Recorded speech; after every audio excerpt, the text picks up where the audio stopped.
நம்மில் எத்தனை பேருக்கு தெரியும் தெய்வயானை யாரென்று?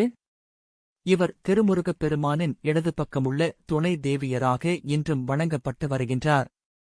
ஆகையால் முக்கியமான க்ஷேத்திரங்களிலே இவருக்கு தனிச்சன்னதியே அமைந்திருக்கும். இருப்பினும் இந்த தேவி தாந்திரீக மற்றும் மாந்திரீக உலகின் இரகசிய தேவதை என்பதை யாரும் அறிந்திருக்க மாட்டார்கள். பண்டைய காலத்தில் நாம் அறிந்திராத மிகவும் பராக்கிரமமான ஜடாஹாரிணி, ஹரிதி, கௌமாரி என்ற பெயர் கொண்ட சஷ்டி தெய்வமாக விளங்கிய இந்த தெய்வயானையைப் பற்றி எத்தனை பேருக்கு தெரியும்? ஒரு குழந்தையை உலகிற்கு கொண்டு வருவது ஒரு பெண்ணுக்கு கிடைக்கும் மிகப்பெரிய சக்திகளில் ஒன்றாக கூறப்படுகிறது. ஆனால் குழந்தையை பெற்றெடுக்கும் அந்த நேரத்தில் ஒரு தாய் அனுபவிக்கும் வலி அளவிட முடியாதது. சாதாரண மனிதன் சகிக்க முடியாத அளவுக்கு அந்த வேதனை இருக்கும். ஒரு உயிரை உருவாக்கும் இந்த செயல்முறை ஒரு பெண்ணின் உண்மையான வலிமையையும் பொறுமையையும் வெளிப்படுத்துகிறது. இந்த வேதனையை முழுவதுமாக அனுபவிப்பது தாயே, அதை வேறு யாரும் பகிர்ந்து கொள்ள முடியாது. இந்தியாவிலும் நேபாளத்திலும் குழந்தை பிறக்கும் சமயத்தில் தாய்மார்களுக்கு உதவி செய்து அவர்களை பாதுகாக்கும் ஒரு தெய்வம் இருப்பதாக நம்பப்படுகிறது. அந்த தெய்வம்தான் தெய்வீக அன்னை சஷ்டி. இக்காணொளியில் அவளைப் பற்றிய கதையையே நாம் கூறப்போகிறோம்.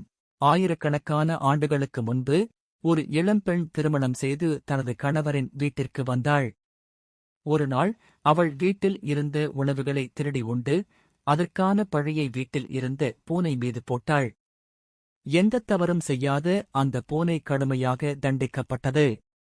ஆனால் அந்த பூனை சஷ்டி தேவியின் பூனை என்பது அவளுக்கு தெரியவில்லை. அதற்கான பழியாக அந்த பூனை அந்த பெண்ணின் குழந்தைகளை ஒன்றன்பின் ஒன்றாக எடுத்துச் செல்ல ஆரம்பித்தது. தண்டனையாக 5 குழந்தைகள் அவளிடமிருந்து பறிக்கப்பட்டன. 6வது குழந்தையை எடுத்துச் செல்லும்போது அந்த பெண் பூனையை பின்தொடர்ந்து சென்றாள். அப்போதுதான் அந்த பூனை குழந்தைகளை தெய்வீக அன்னை சஷ்டியிடம் கொண்டு செல்கிறது என்பதை அறிந்தாள். அவள் பூனையிடமும் தேவியிடமும் மன்னிப்பு கேட்டு தவறு செய்ததற்காக பரிகாரம் கேட்டாள். அப்போது சஷ்டி தேவி அரிசி மாவால் ஒரு பூனை உருவம் செய்து புதிதாக பிறந்த குழந்தையின் கையில் ஒரு புனித நூலை கட்டி வைக்கும்படி கூறினாள். அது குழந்தைக்கு தன்னுடைய பாதுகாப்பை வழங்கும் என்று அருள் செய்தாள். அதன் பின்னர் குழந்தை பிறந்த 6ஆம் நாளில் சஷ்டி தேவியை வழிபடும் மரபு உருவானது. அந்த நாளில் குழந்தையின் கையில் கட்டப்படும் புனித கயிறு சஷ்டி தேவியின் பாதுகாப்பை அளிக்கும் என்று நம்பப்படுகிறது. சனாதன தர்மத்தின் பண்டைய நூல்களில் ஆயிரக்கணக்கான ஆண்டுகளுக்கு முன்பே அவளுடைய குறிப்பு காணப்படுகிறது. வேதங்களில் சஷ்டி தேவி லக்ஷ்மி, சரஸ்வதி, பார்வதி ஆகிய 3 தேவிகளின் சில குணங்களையும் கொண்ட தெய்வமாக வர்ணிக்கப்படுகிறாள். இந்தியாவின் கிழக்கு கடற்கரை பகுதிகளில் அவள் சந்தான லக்ஷ்மி என்றும் போற்றப்படுகிறாள். பல இடங்களில் ஆலமரமாகவோ அல்லது ஆலமரத்தின் கீழ் இருக்கும் ஒரு கல்லாகவோ குங்குமம் பூசி வழிபடப்படுகிறாள். பீகார் மாநிலத்தில் நடைபெறும் மிகப்பெரிய திருவிழாவான சட் பூஜை சூரிய பகவானுக்காக நடத்தப்படும் திருவிழா. அந்த விழாவில் சூரியனுடன் சேர்த்து சஷ்டி தேவிக்கும் நிவேதனங்கள் சமர்ப்பிக்கப்படுகின்றன. மேற்கு வங்காளத்தில் அவள் மானசா தேவியின் நெருங்கிய உறவாக கருதப்படுகிறாள். அந்த பகுதிகளில் நாக பஞ்சமி நாளில் அவளுக்கும் வழிபாடு நடைபெறுகிறது. அங்கு உள்ள மக்கள் குழந்தைகள் இருக்கும் இடத்திற்கு பாம்புகள் அருகில் வராமல் காப்பாற்றுவது சஷ்டி தேவியே என்று நம்புகிறார்கள். சஷ்டி தேவி தாய்மை நிறைந்த உருவமாக காணப்படுகிறாள். அவளது கரங்களில் ஒரு குழந்தையிலிருந்து 8 குழந்தைகள் வரை இருப்பதாகவும் சித்தரிக்கப்படுகிறாள். அவளது உடல் நிறம் மஞ்சள் கலந்த பொன்னிறமாக இருக்கும். அழகான ஆபரணங்களால் அலங்கரிக்கப்பட்டவளாக இருப்பாள்.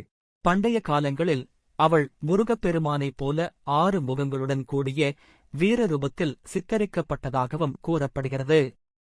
சில சமயங்களில் அவளுக்கு பூனை தலை கொண்ட உருவமும் வழங்கப்படுகிறது. சஷ்டி தேவி ஒரு பூனை மீது அமர்ந்து உலகம் முழுவதும் சுற்றி வருவதாக நம்பப்படுகிறது. இரவு நேரங்களில் அமைதியாகச் சென்று புதிதாக பிறந்த குழந்தைகளை பார்த்து அவர்களுக்கு தன்னுடைய அருளையும் பாதுகாப்பையும் வழங்குகிறாள் என்று பக்தர்கள் நம்புகின்றனர். பிறந்த குழந்தைகள் தங்கள் முந்தைய பிறவிகளில் செய்த பாவங்களின் விளைவுகளை தாங்கும் சக்தியையும் அவள் அளிப்பதாக நம்பப்படுகிறது. குழந்தை பிறந்த 6ஆம் நாளில் அரிசி மாவால் ஒரு சிறிய பூனை உருவம் செய்து சஷ்டி தேவியின் படத்தின் அருகில் வைக்கப்படுகிறது. புதிய முறத்தில் அரிசி, வெற்றிலை, பாக்கு, பூக்கள், குங்குமம், மஞ்சள், மை போன்ற பொருட்கள் வைக்கப்படுகின்றன. அந்த முறத்தின் முன் ஒரு விளக்கும் ஏற்றப்படுகிறது. பெண்கள் அனைவரும் ஒன்று கூடி புதிதாக பிறந்த குழந்தைக்கு தன்னுடைய பாதுகாப்பை அளிக்கும்படி சஷ்டி தேவியை பிரார்த்திக்கிறார்கள். இந்தியாவின் கிழக்குப் பகுதிகளில் இந்த வழக்கம் பல சிறிய மாற்றங்களுடன் இன்றும் கடைபிடிக்கப்படுகிறது. பூனைகள் சத்தமின்றி நடப்பது போல் சஷ்டி தேவி உலகம் முழுவதும் அமைதியாகச் சுற்றி கர்ப்பிணி பெண்களை சந்தித்து குழந்தை பிறப்பின் வேதனையை தாங்கும் மனவலிமையை அவர்களுக்கு அளிக்கிறாள் என்று நம்பப்படுகிறது.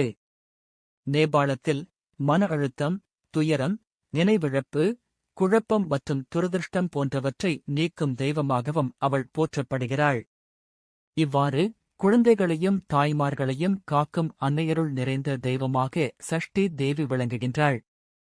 அதனால்தான் குழந்தை பிறந்த 6ஆம் நாளான சஷ்டி தினம் மிகவும் புனிதமானதாக கருதப்படுகிறது. அந்த நாளில் செய்யப்படும் வழிபாடு குழந்தையின் ஆயுள், ஆரோக்கியம் மற்றும் பாதுகாப்புக்காக அர்ப்பணிக்கப்படுகிறது. ஒரு குழந்தை இரவில் திடீரென பயந்து அழுதால் அல்லது கெட்ட கனவுகளால் பாதிக்கப்பட்டால் மனதில் சஷ்டி தேவியை நினைத்து அவளது நாமத்தை ஜபிக்க வேண்டும் என்று பழமையான நம்பிக்கை கூறுகிறது. அப்போது அந்த தெய்வீக அன்னை தனது அருளால் அந்த குழந்தையை காப்பாற்றுவாள் என்று பக்தர்கள் நம்புகின்றனர். அன்னையருள் நிறைந்த சஷ்டி தேவியின் மகிமையை அறிந்து அவளது அருளைப் பெற்றிட நாம் அனைவரும் முயல வேண்டும். அவள் காப்பாற்றும் கருணை சக்தி உலகில் பிறக்கும் ஒவ்வொரு குழந்தையையும் ஆசீர்வதித்து பாதுகாக்கட்டும். தந்திர வித்தையில் இவளின் வாகனமான பூனை, கள்ளி செடி, கன்யா பெண்ணை கொண்டு செய்யும் பல சடங்குகள் உள்ளன. இந்த தந்திர பூஜைகளை செய்வதால் ஒருவரின் ஆசைகள் யாவும் நிறைவேற்றப்படும் என்று நம்பப்படுகிறது.